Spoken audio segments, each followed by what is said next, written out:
Well, we are continuing on with the Shambler against Hupsaiya. I think this might be a PvP. Let's find out.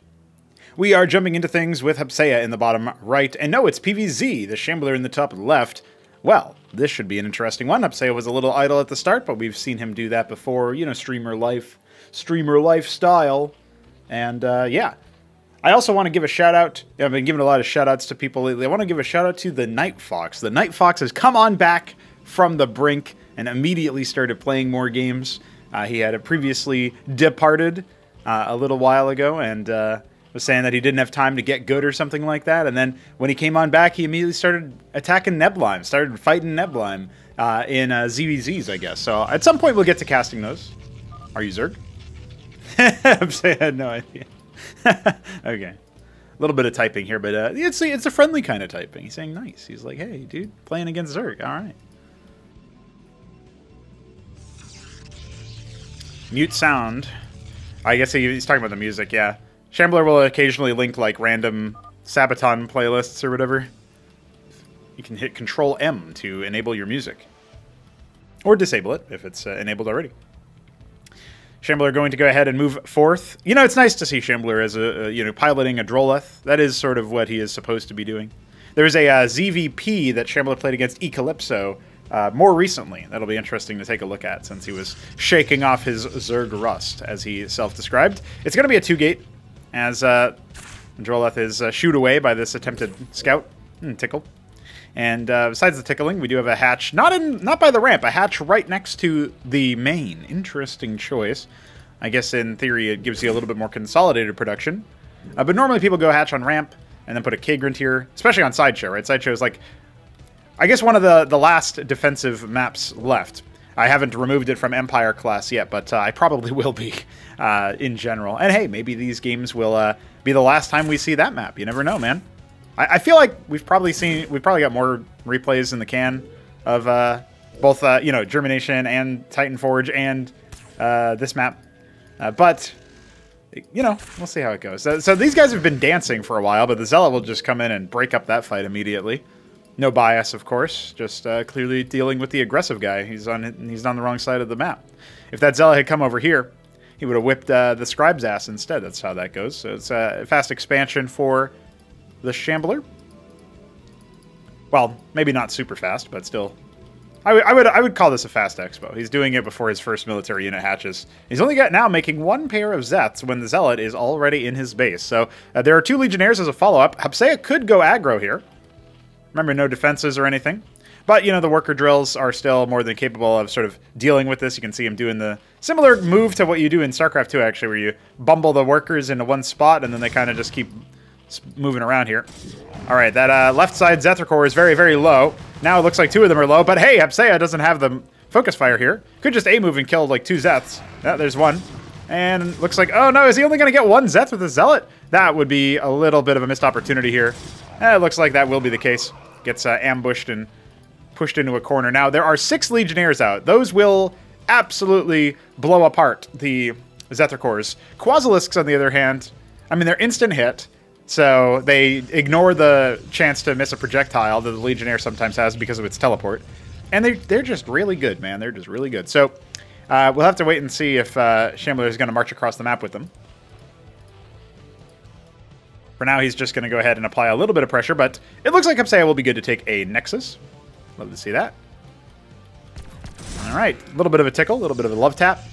You can see how fast the Zethra cores end up falling, and that's to say nothing of the Ecclesiasts who are chatting it up over here, adding some shields when they hit an enemy unit. A couple K-Grunts dropped. Okay, so static defense and a pseudo wall to sort of like funnel the units up in this direction. I'd almost prefer you funnel them down here, especially if they're going to try to, you know, angle up into the natural. But I think it would be a death sentence to come into the base anyway, considering you think about, like, if there's some units burrowed over here or something, especially to really lock the door behind you. But it looks like Hupsaiya is considering it. Shambler pulling away with his Zeths. Yeah, luring a couple of them in. The circuit's about to finish. I don't like this position for Hupsaiya, but looks like he's going to go ahead and commit to the fight anyway. The Ecclesiasts doing what they can, but the answer is not very much, especially with one of them being focused down immediately. And remember that as much as I talked up the Legionnaire versus Zeth interaction, you want to be able to focus fire them a little bit. A little bit.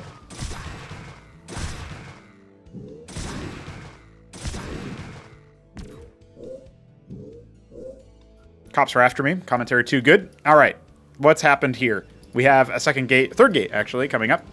Not really that many units back at home, so it's a good thing that Hupsaiya was able to save those. He has his embassy coming as well for additional worker production. And meanwhile, we've got, what, 4 hatch production, and it's all Zeth all the time. I think the fact that it was like Ecclesiast Legionnaire might have surprised Shambler. He probably had no idea that he could have used Quasilisks in this particular matchup. But right now, it's just a pure Zeth flood. We do have a Warden over here. We do have a little bit of melee. We have the Phalanx of Ecclesiasts going to help fortify, bolster that setup, and we've got Zealots coming. So the armor is going to be here for the Protoss arsenal. Remember, keeping the armor, the shields up increases the armor amount, right? So they have 3 armor until they lose their shields, and they only have 2. And the Zeth has 2 armor pens, so you do have to watch out for that. All right, so behind this, it will be a Stargate. Hupsaiya liking his Stargates so far in this set. He built one in the last set as well. Managed to slap together the last cast we did, right? He was able to slap together some Exemplar and also some Gladiuses and make the Shambler no GG. It'll be a fast Vornath and a Hydrith at the same time. Interesting. Okay. Well, what's Shambler thinking? He's got a hatch on the ramp just hatched, just burst, just finished. And we've indeed got a third base in transit, so to speak. Hupsaiya gonna go ahead and take a look. Remember that the Shambler is currently winless in the series. Wants to change his luck with some Zerg play. And he did say that there were Protoss involved, so I guess the last game is the mirror. Really showing us the whole 9 yards. Double Stargate, okay. Worker count's dead on even right now. Poking out a little bit, but the third is not going to be secured just yet by Hupsaiya. Instead, it's going to be Zeth Vorv charging into the base while these Zeths sort of distract the rest of the army. And these guys are ignoring that Warden in the front. They're going straight for the mineral line. See how much damage and chaos they can create. Ecclesiast hatching? Yeah, well, that's not going to happen too much. I would go after this pylon, man. That's going to depower everything. Sees the Stargates, gets the complete scout. Now the Zealots are getting stuck in there, not able to make it happen and get up. Yep, there goes the pylons for everything. Won't be any production so far. Exemplar, not even really started at this point. So Zets aren't going to get too much more eco damage dealt. I think Hupsaiya, yeah, he hasn't really had a net loss of workers from this. But it slows him down. It makes him deal with Brood War pathing. You know, there's some value add there. Yeah, just fuck that pylon, I guess. And then, yeah, we've got Hydras coming up. We got worker transfer over here. So Shambler's doing okay from this position. I think he, yeah, I like his position overall. I think you'd love a hatch over there. He's only now setting up defenses in the sort of south flank. But is Hupsaiya going to counterattack immediately? I'm not so sure. He hasn't realized that he needs to repower his structures, so that's not helpful. Okay, there you go. Now he's going to go ahead and throw it up there. And a redundancy pylon for good measure. Yeah, that's a good idea. I think even if he had 2 pylons, the Zet still would have been able to deal with it, so it's not necessarily a mistake that he didn't put down a second pylon earlier, but it's definitely a mistake to not do it, not to repower them sooner. But the initial only having 1 pylon, I think, is not really that big of a deal, considering that situation. Maybe it would have made a slight difference, I'm not sure. Maybe Shambler wouldn't have even bothered attacking them if there were 2. But now the Hydras are out, right? And this is the scary Hydra. You know, it's got 2 armor pen. You gotta watch out for that bad boy. It's not like the one on pre-release. It's a little bit more tame. So you got the Zealots going after the Nexus. Nice little split up over here as well that can force that. There was no cancel on that, but Hupsaiya's got money, I guess. Still just sort of waiting for the Exemplars to pop on out so he can deal some splash damage. Exemplar versus Hydra is actually pretty good. Calypso showed that versus Krankendow on this very map. Man, I want to say we did that cast like a week and a half ago or something. Zealots feeling a move out. I don't know if I'm in Hupsaiya's shoes. I'm not really a big fan of moving out at this point. The Exemplars aren't in the fight. So he will be able to overpower the front line and start forcing the Hydras to lose a little bit of DPS by kiting backwards. Where are those Exemplars? They're still idling on the rally point. Hierophant here as well. The Ecclesiasts all go down. That just speeds up the Zealots, remember. When the Ecclesiast goes down, its body is avenged, so to speak. All right, Exemplars now adding into the main army. But remember that during this whole time, Shambler has been mining on a third base. We don't have Tier 2 on the way just yet because he doesn't have the Vespene for it. He's got 1,500 minerals, though, so plenty of minerals in that respect. 12 o'clock going to be attempted to be taken, and it will not be just yet. It looks like 3 o'clock instead will be an option here for Shambler. It's interesting. Exemplars I was going to say caught in the middle of the map, but really who's catching who here? A little bit of micro, a little bit of kiting, and yeah, of course, the rest of these Hydras. They're waypointing inward, but that's not going to be too efficient here. Now, unfortunately for Hupsaiya, he's about to find out that there are 20 Hydras going to do the same thing that the other guys did before with all the Zeths. And this is a lot scarier because they can take down your Nexuses, they can take down your production. You don't need to worry about the pylons, you need to worry about your structures actually staying alive. So indeed, Hupsaiya does make the decision to return his air units heading over to 9 o'clock again, very similar to what they did before, but they're not yet coming on in. Yeah, you can see the Stargate being focused down. I think only one of them will end up going down here, but it really depends on how studious Hupsaiya is about the rest of this focus fire. It looks like, no, actually, he is going to lose both of them. That is a rough time. He might even end up losing this Gladius. No, it stays alive with 10 health. Or does it? No, it didn't go all the way to the bottom. Well, the Exemplars have started to wreak havoc over here, but only killing 3 workers so far is not super significant. The stack up, thanks to the eggs, and just another reason why Gladiuses are very good. And yeah, only a couple of Hydras over here. Every one of these air units a precious resource for Hupsaiya. Irreplaceable right in this moment, and especially with those Nathacores coming in, it feels like the Gladius is the last line of defense. If he hadn't lost that first one, maybe he would have been able to do something, even with all these. You think about the micro that could have happened there, but instead, of course, all the Hydras will end up going down. It's just a horde of Nathacores to completely clear the skies. Hupsaiya, what more do you have for us, my man? You've slowly exited your base. Double Ardent Authority is going to be the next move, switching away from the air units. You see the skies teeming with Nathacores. You're like, oh, maybe I don't go bother and do that. Now, we've got a Matrix, which does deal that shield proc damage, right? Or shield proc healing, but it's only by itself, and it will be focused down. So healing not really allowed. The air unit's going to go ahead and start to wreak havoc. And, you know, the Shambler just has an addiction to Hupsaiya's main base. And so this is the 3rd time he's been in there with his forces, this time a bit more understandable considering it's air units. And now, Hupsaiya has to once again try to move his Drakons up the ramp so that he can get through there. Now, it's a lot easier to move Drakons up a ramp than it is to move Dragoons, but it's still Brood War. He doesn't actually end up losing any workers, though. This time around, he's going to go ahead and try to pull the trigger on a bit of a move out, it looks like. I don't know, his melee is moving across the map. There's not really that much over here for Shambler, surprisingly. Making a lot of Quasilisks. He still doesn't have tier 2 yet. He spent all of his Vespene on the Nathacores, I guess, so that makes sense. I didn't really keep track of his resources at that point.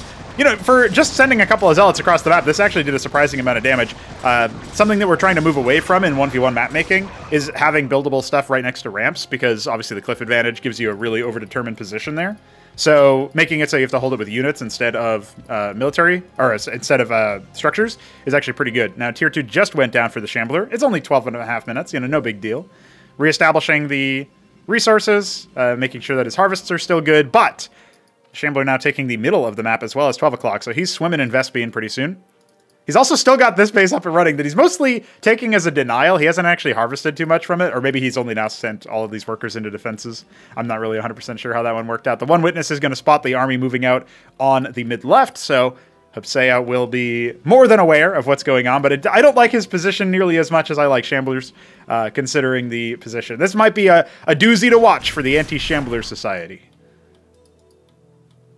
Man, if those air units are still around, imagine that they could just like completely remove this 3 o'clock and make Shambler look silly. One Zealot going to reveal that, and at this point, what do you even do, Hupsaiya? He's got his Architects on the way. That actually feels pretty scary, but you have to then assume that, you know, top right probably isn't taken, and maybe, like, the rest of the map isn't taken, you know what I mean? Because if you see this, you're like, oh shit, he's got a base over here. He's taken every base on the map. And it's kind of starting to be true, but not exactly just yet. Okay, so this is going to be a little bit of an inefficient trade forward, but there are no military units with which Shambler can respond to this threat. So this is a little awkward for him, as more circuits are being made. Hierophant's debuffing the attack rate of the circuits, but they are also falling as well. There you go, a little bit better focus fire and moving on inward. Now we got a couple of Nathacores just looking around, seeing what's going on. More defenses being set up by the bridges. Yeah, anti-surface defenses are all the rage. And, you know, when he comes in and he sees that there are no workers over here, he's probably going to feel a little bit better. Like, oh, okay, you weren't really harvesting from that. So I guess it's not that big of a deal. Just more of an annoyance. In Cosmonarchy, unlike in, I think, all of the Starcrafts, both Starcraft 1 and 2, we have the ability to build over Kagra, our name for the creep, if the structure that was making it is dead. So in this case, there are no Zerg structures. Hupsaiya can just put down a Nexus right now. I'm not sure if he knows that, But, because that's like a feature that you would have to really remember about Cosmonarchy. He's recently described Cosmonarchy as a quote-unquote main game, where you really need to main it for like a good amount of time. And I think that's probably true. Like, if you're trying to balance it with other RTS expenditures, playing RTS games elsewhere, you're going to forget a lot of details, especially if it's similar in vein, like if you're playing other Starcrafts. Now, here comes a big attack. The engram has finished, so that's very good. But is it going to just get focused down? I'm not 100% sure. The Architect's trying to get their missile splits going. So far, the focus fire not exactly there for the Shambler. There's an Acantor that's crawled on forward, bringing the legacy of Iquare forward. It will drive back the Zerg Menace, and now the Protoss Striders have moved in from the 3 o'clock position to shut down 12. There are a bunch of Hydras here to try to defend, but there's not nearly enough to deal with this amount of Dracodons, and they have mostly managed to make it down here to the low ground, so they will be able to pick this Hatcherosk with no doubt. What are the other units? It's all workers so far. It's astounding. Whoa, shit, I am. Typing has begun, or continued, I guess. Shambler perhaps considering this match a throw right now, but is he going to allow that to stop him from winning the whole game? Is this just going to be a simple initial setback? Is Hupsaiya really going to go up 3-0? Imagine blowing a 4-base lead. Wait, is Shambler just going to GG, or no GG as it is? I don't know if you can count that a 4-base lead. I mean, he has 1, 2, 3. Oh no, he only has a 3-base lead.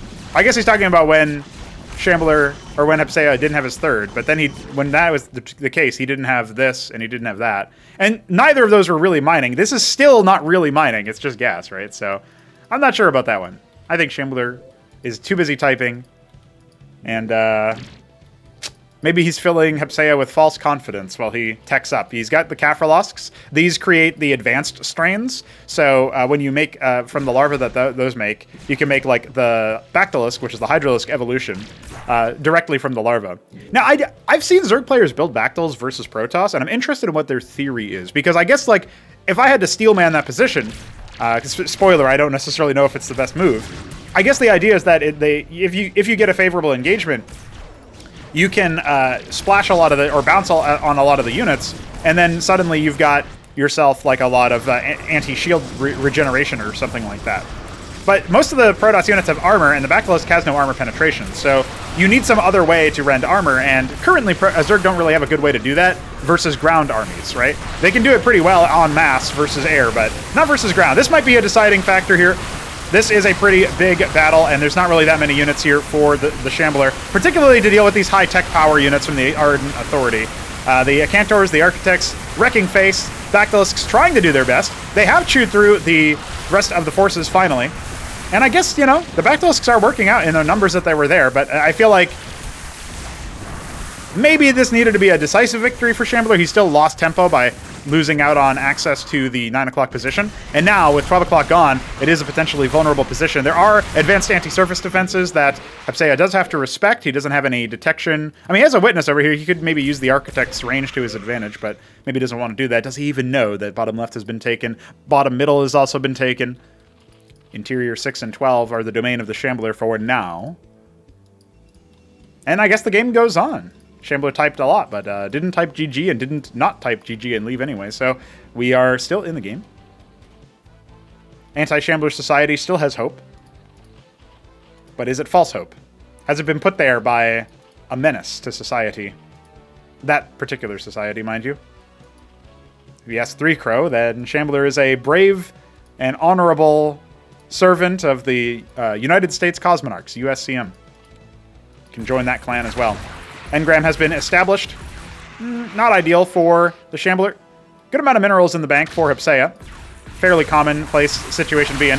Gonna use the Zorius to try to absorb the Engram shot, and so far it's working out okay. Also speeding up the rest of the units as they try to come on in, but there's trying to get another Zorius into the fight. There we go. Been able to make that happen. Okay, so he will end up piercing the Engram. That little bit of static defense not enough, but the sandwich coming in from the top, thanks to that Dracodon and Architect hit squad that was over here, might be able to stop the Nexus from going down. Remember that without Hydras, you don't have any armor penetration here. So let's see what Hupsaiya wants to do with that, because he shouldn't be interested in giving that game up there in terms of the 3 o'clock position here just yet. And no more reinforcements are coming on in, so...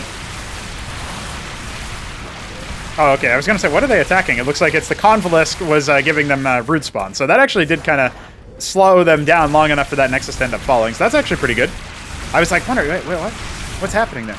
Reinforcements finally arriving, but the base is long since departed this mortal coil. Bottom left not yet taken. I guess that's what the Goswelleths were for, right? He's been making all these bases. So he's made the bases, but he's not actually saturating them with anything just yet. Looks like middle has been saturated finally. And this force can easily deal with the Scortriths and such over here. What are the units that are going to be carrying the torch for the Shambler? Right now it looks like we've got Quasi-Zorius Convi Bactyl is the comp. I guess it might be enough. I'm still a little bit worried about the anti-brood spawn that are the Acantors. Doesn't seem like it's going to take nearly as long for those guys with their splash damage to deal with it. Now we have a focus fire over here. The engram has fallen, and there's actually not that many units over in this position to deal with this force. Remember that I was just talking up the Acantor in this position, but the Convalisks proving quite powerful. We haven't really seen this unit be used because of its excessive gas cost. You know, maybe it's not so excessive after all, considering the value it was adding there. But remember that this is a very understrength position for Hupsaiya. He's now been forked, so his 6 o'clock can easily be taken off the table if that's where the Shambler wants to go next. The defenses are setting up over here. We've got an engram and a warden, but a bunch of wardens are probably not going to be enough by themselves. Now, what does Hupsaiya do with the army over here? Does he continue attacking into the center of the map? Does he clear out this flank over here? Looks like Shambler's going to make the decision for him by attacking up forward. That was, let's say, not ideal. He might be able to pick a couple of powerful units off. Doesn't really look like it, though. He can't even finish off that one Drakodon, so that's going to do it for the Shambler's attack force. Now, he does have another one that he might be trying to make happen. The workers getting caught on the ramp, or sorry, bridge. I always call bridges ramps. I don't know what's wrong with me. Architect's going to go ahead and levy across the bridge, but this is the big deal right here, the Acantors. Now, you want to be able to attack onto that side because it gives you a little bit more surface area. And we, talk about something we don't normally see. We almost never see these bases actually taken. But actually attacking into them can be quite difficult. So let's see what Hupsaiya has coming up. He does just complete a Monument of Sin. We'll see what he ends up making there. Yep, it's going to be a Star Sovereign. Okay. I love what I'm seeing here, boys. I was worried maybe this game was going to be over in 15 minutes and that the file size estimate that I had lied to me. But no, this is indeed a banger of a match between Hupsaiya and the Shambler. A little bit of a flashback to what the Shambler was doing before he switched to Protoss. We had like a more recent flashback where he was trying to make Terran work, and then he switches to Zerg to show us a blast from the past from way back, a random architect, okay. And yeah, great. Good shit. Trying to hold the base a little bit closer to the ramp. I like this idea for sure. Sort of exactly what Shambler was doing with his stuff. Now the architect is being zoned away, and we do need to see focus fire onto the Taff. Yeah, okay, architect ends up dying. Unfortunate. Now, one thing that we often do in the Brood War style of game, I'll say, is that you tend to sort of like, when you're trying to kite backwards, and I don't know, I assume you can do this in StarCraft 2 as well pretty easily. It seems like a very mundane thing to do. But like, say you're trying to move these architects back, but still focus fire with the Drakodons, you'd right-click with the architects and then control left-click the Drakodons and E, or whatever your key is for attack, to focus fire and single target and stuff. Units spinning out over here a little bit for the Shambler. He's birthed some, and then they've decollided, and it's become a chain reaction. They just can't stop dancing, dude. They hear the music. This game started off with the Shambler talking about the music. And, well, let's just say it's continuing.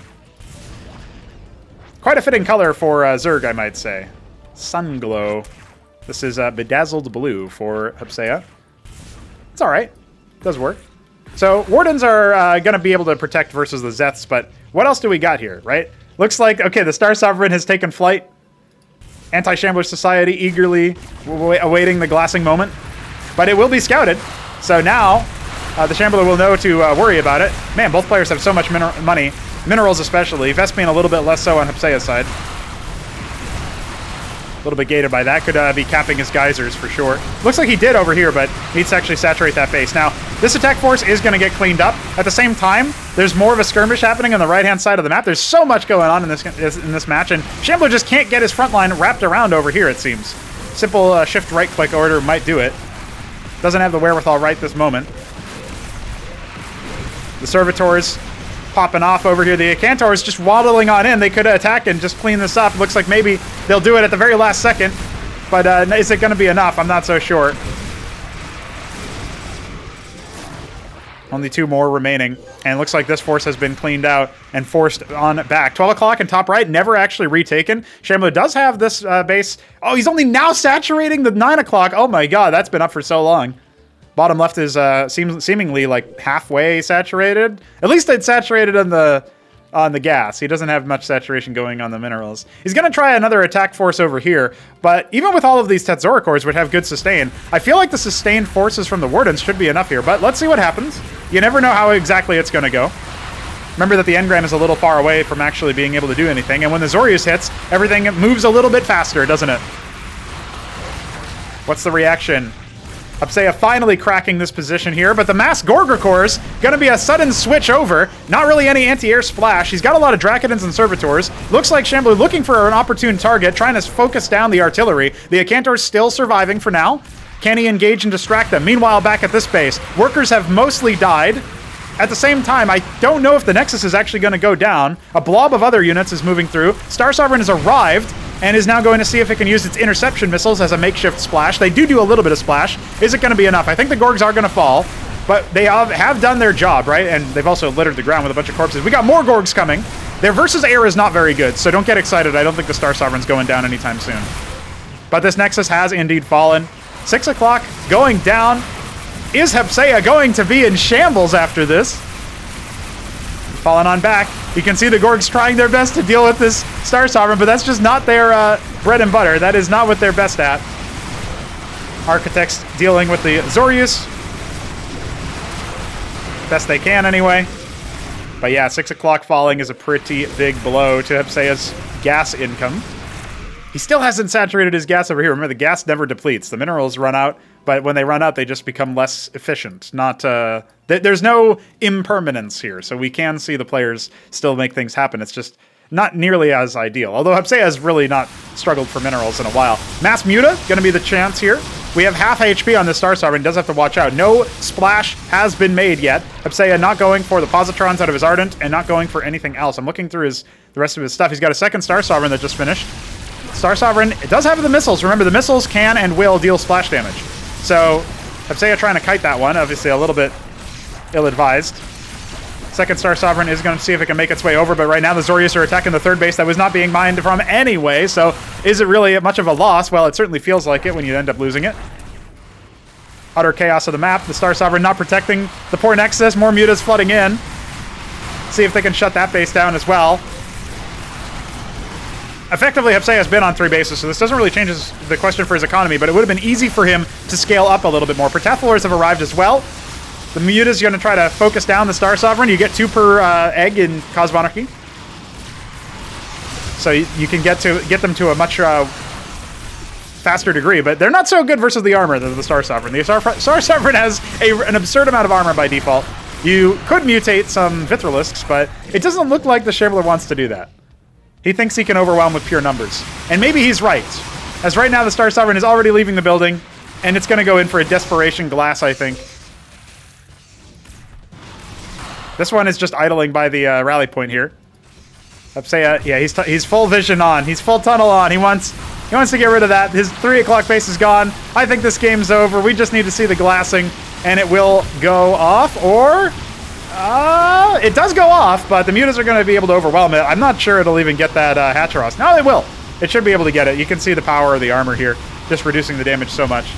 But despite that, he is still going to lose everything else, and we'll see Hupsaiya have the opportunity to know GG. The Desperation Stand, the last stand. Anti-Shambler society in shambles as the Shambler shambles to victory. Don't cry. Like bitch. Got him. Question mark? You can't type. You're not allowed to do that. I'm playing the broken race. Oh man, if only EUD could see that message. He'd be like, what are you talking about? Protoss is the broken one. Well boys, I hope you have enjoyed this cast. We saw a lot of ZVP. More than we normally see. A longer game than we normally see. A lot of tech. Did we get tier 3? We did not get tier 3 for the Zerg. He didn't need it. And there it is. I think it will be more impressive if we see a GG out of the next game than if we don't. If we don't, it'll just be the way that the cookie has crumbled so far. All right, boys. The Shambler's on the board. I hope you guys are excited for what happens next. Are we going to see a tie series? Is it going to be 2 for 2 in these really long Sideshow matches? Or are we going to finally see Hupsaiya get the better of him? Only one way to find out, and that's to wait until tomorrow. See you then.